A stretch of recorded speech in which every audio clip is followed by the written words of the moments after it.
जिनको लगता है कि जातिगत गणना अगर होगी, उसके आंकड़े जारी होंगे तो बहुत सारे लोगों के जो झूठे भ्रम फैलाए टूट जाएंगे। लेकिन इसमें जो दूसरा जवाब है मेरा, वो इनके सवाल से जुड़ता है। शिक्षा, पेपर लीक, रोजगार जैसे मुद्दों पे नौजवान इकट्ठा हुआ था, और जब नौजवान इकट्ठा हुआ तो सरकार ने दिमाग लगाया कि इनको कैसे तोड़ा जाए। नौकरियां सरकार दे नहीं रही है, अवसर दे नहीं रही है, और तमाम तरह की जो है आवश्यकता की पूर्ति नहीं कर रही है। अच्छे स्कूल नहीं है, अच्छे कॉलेज यूनिवर्सिटियां नहीं है, अच्छे सड़क नहीं है। मैं एतमादपुर गया था, गारा हो रहा है गोडे गोडे। तो मैं ये बात आपको इसलिए बताऊं, सरकार को लगा, और उन ताकतों को जिनका मैं जिक्र कर रहा हूँ, जो संगठन बने हुए हैं, जो अपने आप को राष्ट्रभक्त संगठन कहते हैं, उन्होंने दिमाग लगाया कि इस एकता को कैसे तोड़ा जाए। तो उनमें से कुछ लोगों को चिन्हित करके ये आरक्षण वाले मुद्दे पर आगे कर दिया कि जो युवाओं की एकता बनी थी देश के विभिन्न इंपोर्टेंट मुद्दों पे आवाज उठाने की, संघर्ष करने की, वो मुद्दे पीछे छूट जाए। लेकिन हम ऐसा नहीं होने देंगे। मैं फिर आपसे कह रहा हूँ, छात्रों के भविष्य के साथ किसी भी तरह की खिलवाड़ बर्दाश्त की नहीं जाएगी।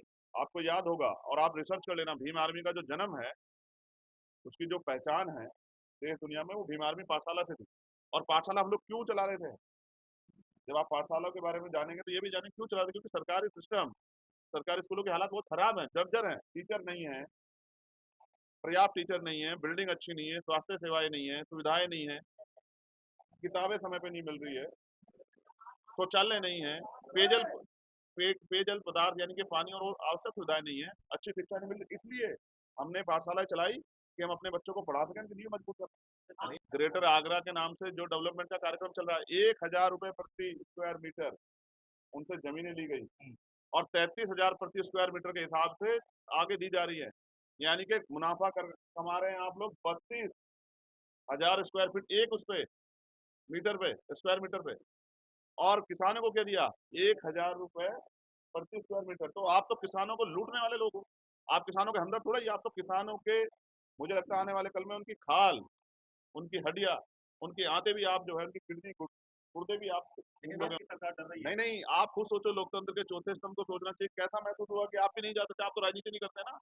आप समझो मेरी बात को, सरकार अपनी जो खराब व्यवस्थाएं हैं, खराब स्कूल हैं, उनके पीछे, इस ऑर्डर के पीछे छिपना चाहती है। सरकार अपनी नाकामियों के पीछे ऑर्डर लाके, पेपर लाके छिपना चाहती है, छिप नहीं पाएगी। आपको रोक देंगे, आम लोगों को रोक देंगे, जनप्रतिनिधियों को कैसे रोकेंगे? यही हाथरस में जली थी बहन, भूल गए हो क्या? भूल गए हो या याद है गरीबों के? बहनों को रात के अंधेरे में पेट्रोल मिट्टी तेल डाल के जलाने वाले, बहनों का कितना सम्मान करते थे। तैयारी तो हम सबसे पहले कर रहे हैं। आपको याद होगा, आप भी थे, यही गेस्ट हाउस था, प्रबुजन सम्मेलन में हम लोग आए थे। फिर उसके बाद एक बहुत बड़ी रैली, जिसको रोकने का तमाम प्रयास हुआ था, और स्थान बदल दिया गया था आखिरी 2 दिनों में। लेकिन फिर भी बहुत बड़ी रैली हुई थी ऐतिहासिक, फिर भी हम लोग मिले थे। तो हम तो 2025 से अपनी तैयारियां कर रहे हैं, और अभी तो ये विजिट चलती रहेंगी। ये विजिट तो सिर्फ कार्यकर्ताओं का जो सक्रियता है उसको जांचने के लिए, और चुनावी तैयारी कैसे और उनको मजबूत करनी है। क्योंकि प्रभारी कई जगह जो है घोषित किए गए हैं, 45 प्रभारी भी आजाद समाज पार्टी ने अपनी तैयारी के आधार पर घोषित कर दिए हैं, और उनमें भी बहुजन समाज के सभी लोगों को मौका दिया उसको जांचने परखने के लिए। क्योंकि आगरा तो आप ये समझिए कि ये बहुजन समाज का किला है। हालांकि आगरा फेमस तो ताजमहल के नाम से है, लेकिन एक समय ऐसा भी था कि बहुजन समाज के लोगों की सबसे बड़ी शक्ति आगरा में थी, और संख्या भी बहुत विशाल का है। भाई शहर शहर में जो है बहुजन समाज जो है वो 90% के करीब, रोजगार भी है, व्यापार भी है। अब ये लड़ाई आगे बढ़े और वो अपनी राजनीतिक शक्तियां बना ले, इसकी तरफ हम लोग फोकस कर। बड़ा आंदोलन देश में आरक्षण को लेकर चल रहा है, रिफॉर्म को लेकर हमारे यहाँ तो सीधी बात हम ये कहते हैं कि देश की लोकशाही जो की जो व्यवस्था है, उसमें किसी को भी अगर कोई बात है नाराजगी है, तो आप पे अवसर आता है जिससे नाराजगी के खिलाफ वोट करो। और अगर कोई चाहता है कि इस तरह का कोई कानून बन जाए और आंदोलन से काम नहीं चल रहा, तो अपनी दल बना ले, दल बना के लोकसभा विधानसभा में आ जाए। जो साथी आंदोलन कर रहे हैं, मेरी उनको राय है कि वो सब लोग अपना दल बनाए, और दल बना के आगामी लोकसभा चुनाव में, विधानसभा चुनाव में पार्टिसिपेट करें, अपना संख्या बल बना लें, उनका बहुमत हो जाएगा। बहुमत बना के वो कोई भी कानून पास कर सकते हैं। छात्रों के आंदोलन के बाद, छात्रों के आंदोलन के बाद जिन्होंने अब बीजेपी और आरएसएस, जयललिता और जयललिता के साथ सीधा संवाद करते हुए 14 से 25 वर्ष की जो ये युवा है। ये बहुत सेंसिटिव मामला है जो आप कह रहे हैं, युवा वाला वो भी है, लेकिन पहले इसकी गंभीरता को भी समझना पड़ेगा। आप ये समझिए, जो लोग आज विरोध कर रहे हैं उन्होंने कभी कुछ दिया नहीं।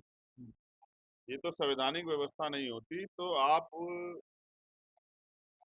ये जो चुनावी भाईचारा इसको भी नहीं निभा पाते। और मैं आपको जो बात अब कहने वाला हूँ, आपने बीजेपी का जिक्र किया, उप मुख्यमंत्री का जिक्र किया, इस पूरे आंदोलन के पीछे ही कुछ ऐसी ताकतें हैं जो जातिगत जनगणना और उसके आर्थिक आंकड़ों से डरी हुई, जिनको लगता है कि जातिगत गणना अगर होगी, उसके आंकड़े जारी होंगे तो बहुत सारे लोगों के जो झूठे भ्रम फैलाए टूट जाएंगे। लेकिन इसमें जो दूसरा जवाब है मेरा, वो इनके सवाल से जुड़ता है।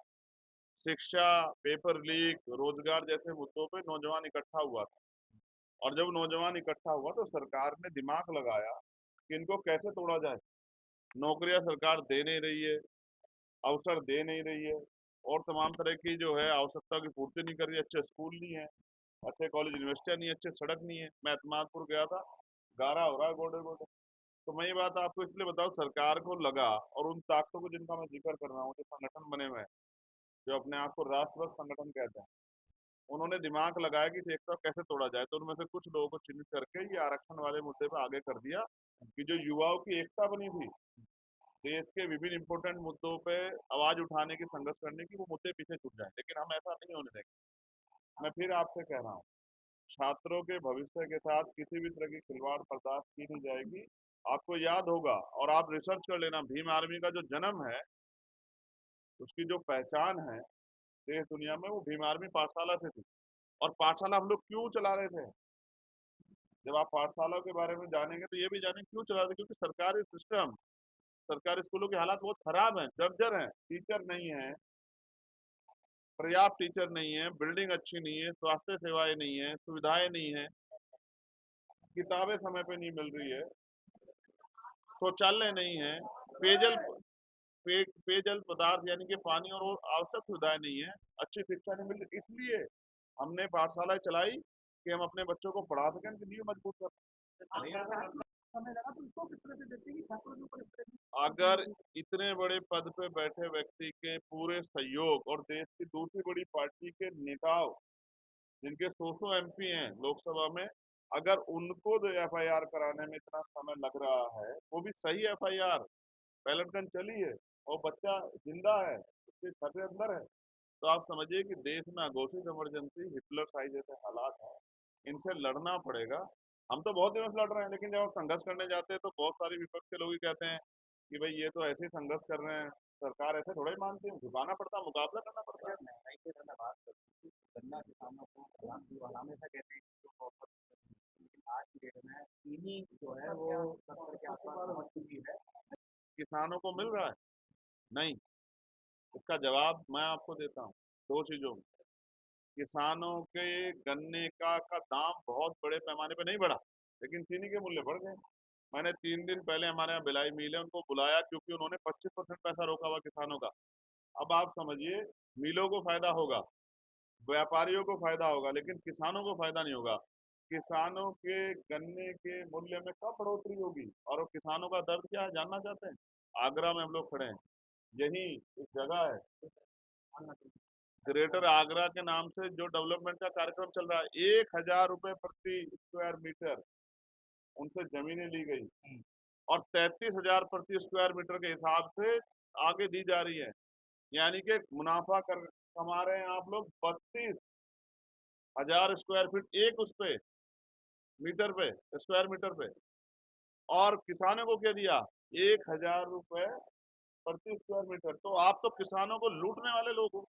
आप किसानों के हमदर्द थोड़ा ही, आप तो किसानों के, मुझे लगता है आने वाले कल में उनकी खाल, उनकी हड्डियां, उनके आते भी आप जो है, उनकी किडनी गुर्दे भी आप लेकिन लोगे उनसे। सरकार लगातार कह रही है कि चीनी उत्तर प्रदेश में पर्याप्त है, उसके बाद भी दाम बढ़ रहे हैं। चीनी से व्यापारियों का और पूंजीपतियों का भला हो रहा है, मिल वालों का, लेकिन जनता का मुंह तो कड़वा हो रहा है। बढ़ती महंगाई में ऊपर से सुबह की चाय भी इन्होंने कड़वी कर दी।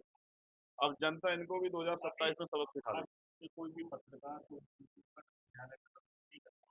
बाकायदा पीएसए ने लेटर जारी किया, इस तो क्या आदेश लगता है के कि बाद सरकार आपको डर रही है? कैसा लगा? क्या लगता है कि सरकार डर रही है? नहीं नहीं, आप खुद सोचो, लोकतंत्र के चौथे स्तंभ को सोचना चाहिए। कैसा महसूस हुआ कि आप भी नहीं जा सकते? आप तो राजनीति नहीं करते ना।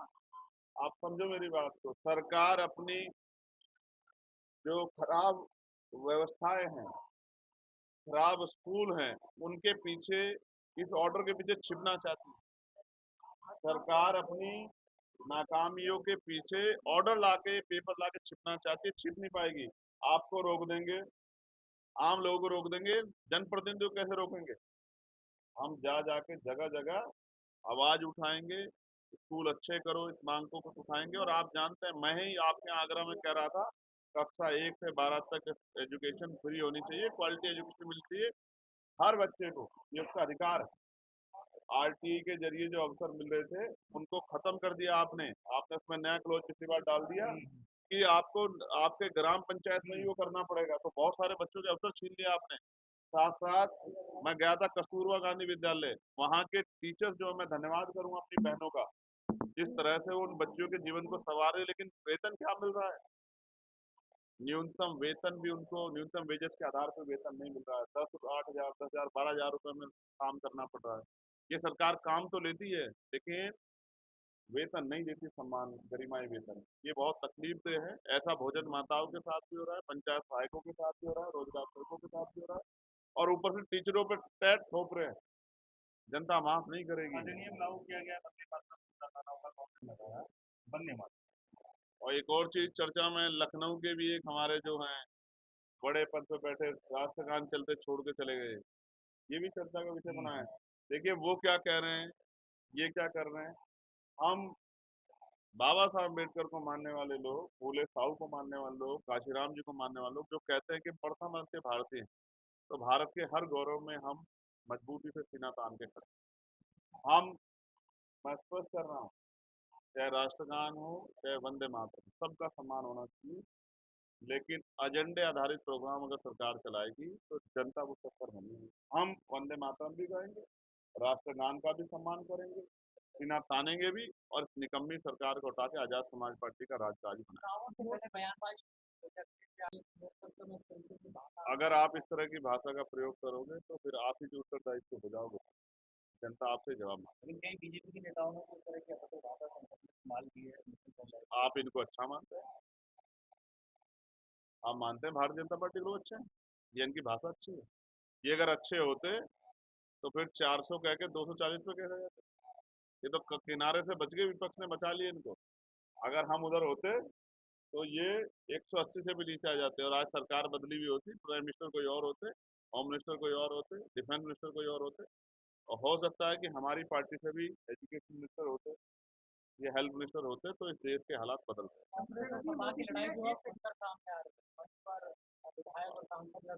अब ये उनसे पूछ लेना।